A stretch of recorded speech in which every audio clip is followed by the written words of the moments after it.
jowa ko. Pero hindi kami yung talagang jowa na ano, nagkakita pa, nagchat-chat lang. Kasama ko si Kapuno doon sa tindahan nila. Sa tuwing linggo yun, masimba ako kasama sa timba, tapos nagkapaiwan ako. Ngayon kasama. Pero parang kami pa rin pre, ang bait nung ano, nung tao na yun, nung magkasama kami doon sa tindahan. Ganda ako nun, kuha ko siya ng pagkain. Kahit ako double meaning din sa akin eh. Totoo. Sa akin nagdo-double meaning din eh. Kasi kung personal ang intention niya, eh hindi niya gagawin yun. Oo. Kasama pa kami nun, yung cellphone niya, bigay niya pa sa akin. Yung ano. Sinusubok ang kahinaan mo talaga. Alam na, parang nabasa ka na. Hindi, binigay niya cellphone. Mahal mo rin. Bakit naman mahal mo rin? Mahal mo. Oh, mahal mo. Totoo. Nasabi sa kanya, hindi ko naparamdam. Mahal mo. Oh, yun lang. Nung bago umalis yun, nag-chat pa sa akin yun. Sinabi niya yung dahilan kung bakit nakipag-break siya sa akin. Anong dahilan daw? Sabi niya gusto daw niya makapagtapos ng pag-aaral kasi feeling daw niya pag akong kasama niya, hindi daw siya makakapagtapos ng pag-aaral. Oo. Sa akin kasi yun na nga, lagi kaming bakbakan gano'n. Oo. Di rin naman yun siya. Eh di totoo nga. Iba na ang kwento niyan. Wait lang, para ka ng papa mo eh. Di, yan ang nangyari. Hindi, nakakatutot kayo yun. Nakita ko yung babae na yun. Di ba? Tunay ba yung pangyari? Yung babae doon sa... Kaya hindi ako... Binubuksan pa lamang yung ano eh, yung bayan sa atin na ano na yan. Oh, palengke na yan. Oo. Then you are a student at the moment that... Yun yun. Di, yun na pre. Kap. Nag-English ka na naman. Hindi. Di yun na pre. Totoo na sabi. Sabi niya sa akin, kung... Yun na, dun ko na ano yung kung tayo talaga. Ginamit na yung words na yan? Siya ang nagsabi sa akin. Ay, hindi, yung kung ginamit mo, sino nagsabi yun? Yung siya? Sinabi niya sa akin, Wow. kung kaya mo akong hintayin mo ako, gusto ko lang makapagtapos ng pag-aaral. Grabe yung pagmamahal ng putang ina yan. Kung hindi mo naman ako mahintay, kung tayo talaga. Tapos, na pre, ay ako, hindi ako makapaghintay. Naghanap ako ng iba. Ayos din, tugtog. Gito, sarap nga eh. Nangyari nito, naging joke. Tapos, nagpunta ako ng Maynila. Nung nasa Maynila, kailan lang? Hindi, 3 years na rin pala. Pachat ko siya nun. Nabalitaan niya na buntis na sili, nagchat siya sa akin. Oo, yan oo. Alam ko na yan, nabalita no. Basta nagkwento-kwentuhan tayo niyan eh, mga season na yan eh. Na nakabuntis ka na ng gano'n. Sabi ko naman sa'yo, hintayin mo ako. Sabi ko, wala na akong magagawa. Alang hindi ko panindigan yung bata. Tama din yun. Sabi niya sa akin, iwanan mo yan. Napaiwanan sa akin. Hindi ko na ako nag-reply. Kaya ito naman pwede. Ibang usapan na yan. Lalong bumilbin sa'yo siguro. Hindi ko na siya na-replyan. Pero nung time na yun, nasa 7-Eleven ako. Saan? Nabigyan ko siya ng pera nun. Socorro o... Sa Manila. Manila? Oo. Kasi alam ko naman na galit sa kanya yung tatay niya. Tapos lalo na yung bagong asawa ng tatay niya. Parang siya hindi naman siya nangingit sa akin. Ako nagabigay. Okay ba naman yan? Gusto ko lang bumawi. Kasi nung ako nandito, siya talaga ang bigay sa akin nun. Kahit hindi na kami, gusto ko na makagamit ko. Grabe. Tapos yun ang nangyari. Tapos hindi ko ngayon, nahuli naman ako ni Elaine na nagkakausap na kami dun. So ano na yun. Sa Instagram na kasi nag-uusap na. Eh yung Instagram ko, katangahin ko naman, sa Facebook nakakonect. Lahat naman halos na. Hanggang ngayon Yung nakakonect, di na-open niya. Eh kasi hawak niya yung Facebook ko eh. Na-open niya, din niya nabasa. Nitong si Mother. Oo. Blinak niya, hanggang ngayon naka-block sa akin.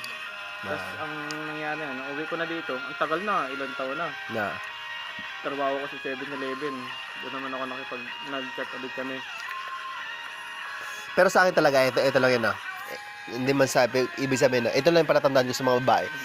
Pag yung girl ko, nag-action na parang nanay, yung she advised me kung anong gusto kong gawin, o kung ano, purong ganyan. Mahal ka nun, pre. Siguradong mahal ka nun. Kasi inaalala niya yung para sa'yo. Pero kung yan, umasta na parang bata na bili mo ko niyan, parang Android ba na ako. Ano ka niyan? Yung parang laruanin ka lang talaga niyan. Ay, pwede yung ganun siya. Pero siya, naman, Wala na, hindi na kami nakabaw. Dito na lang last na usap namin nung nasa 7-Eleven ako na kaya ako nalaman na sa Jollibee siya nagtatrabaho. Pero pre, hindi ako nakapagtrabaho ng isang duty ko noon, panggabi ako. Lagi pre, gabi-gabi. Kasi sa bagay, paalisin na ako nung nagkausap kami nun. Kasi Oo. balak talaga namin nung mga tropa ko, pabatangas kami. Ah. Kaya, Ba- kaya ako naisipan na kontakin siya. sa Batangas kayo magtuloy. Ba't hindi mo sinubukan kay Patrick na magkwan? Eh, ito kasi yung mga kasama ko. Duda ka rin nagduda ka rin kay Patrick eh. Hindi ko pati alam na nandun yun. Kasi And then, nasa Maynila ako, nag-check yung pare sa akin. Alam, Nag-construction daw siya. totoo.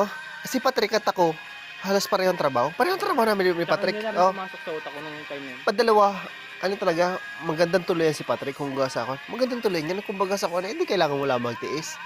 Ano ba, yung kung anong buhay natin dito, ay di game na nga. Hindi Nagdala din ako baga, sa mga tropa ko dito kasi mga kumpare ko, mga ninong ni Bibi. Oo. Eh, ganun nga daw ang ano yun namin. Ay kaso, nauna akong umalis sa kanila. Hindi sabay kami umalis ng 7-Eleven. Nauna akong lumuwas. Gawa ng nagpunta muna ako Maynila. Eh, kaya nabintay yung motor ko eh. Kasi ako, gabi-gabi pre. Hindi ako makapagtrabaho. Sabi sa akin GM eh, pre, tama na yan. Magtrabaho muna tayo bago ka ulit pa ganyan. Ay, saglit lang pre. Ikaw na muna at ako bukas. Sabi ko, ay, sige. Galing ng pakiramdam mo na yon. Alam ko yun. Alam ko parang, Ano yung siya pre? Isipin mo. nagmahal din ako ng ganyan na maniwala ka sa akin. Pre, kung ano talaga siya. Oo. Kung hindi na talaga niya, wala na talaga siya ano sa akin. Hindi niya naman ako kailangan, isang reply lang, okay na. Ganun. Eh kaso, chat ko, wait, nandiyan na ulit yung para niya sa akin. Kaya nawiwili ako. Chat agad kami. Hanggang sa mag-umak, pararamdaman ko na lang, mag-uwian na kami. Wow. Alam mo, pinakang the best sa akin, kung ano, yung kachat ko pala nanay. Sipin mo yung ano, tuloy, ano, kung ang sinasabi kong words sa kanila, puro kabastusan sa babae. Pag nag-ako-site, titigman kita, baka yung ano ba, sobrang dirty na. Ano, humahantong kami sa punto ng ganon. Wait lang kapit na. Oo. Grabe. Tapos, makita mo na, ano, nanay yung kachat ko. Oh, nanay. Then, pinatawag na ako. Personal na eh. Pinarasonal na ako. Sabi sa akin, ikaw baga talaga ay decidido. Ay, upo. Ay, walan dyan na yan, ha? Hindi ko maintindihan kung nahihiya ako sa sarili ko, ano, kung dapat ko mapanindigan eh. Palibasa mahal ko rin nga. Oo. Mahal ko rin nga, oo. Palibasa mahal ko, hindi ba ako takot na ano? Hindi ako takot sa inyo. Kung, sagasahin ko talaga kung halimbawa ako, ay mahal ko eh. Salaw ko rin. Nadala pa namin ng burger ni Toto. Ano? Salaw ko rin. Punta kami ng ano, nung pinamalayan, kasama ko jowa niya, tsaka isa. Tsaka yung mga tropa ng jowa niya. Ay ako nga parang ano lang ako dun. Nakabingin na ako. Si Toto. Pinakain ko yan. Bulog bando niya nga. Ang busog ko po. Ang pala yung jowa niyang si Nika. Yung nanggilingan ako. Yun na yung may ano, yung picture doon sa ano sa dingding ng ano, parang ganyan kay Laki na tindahan. Yun na. Yung mataba. Yun na mataba. Guess ko na.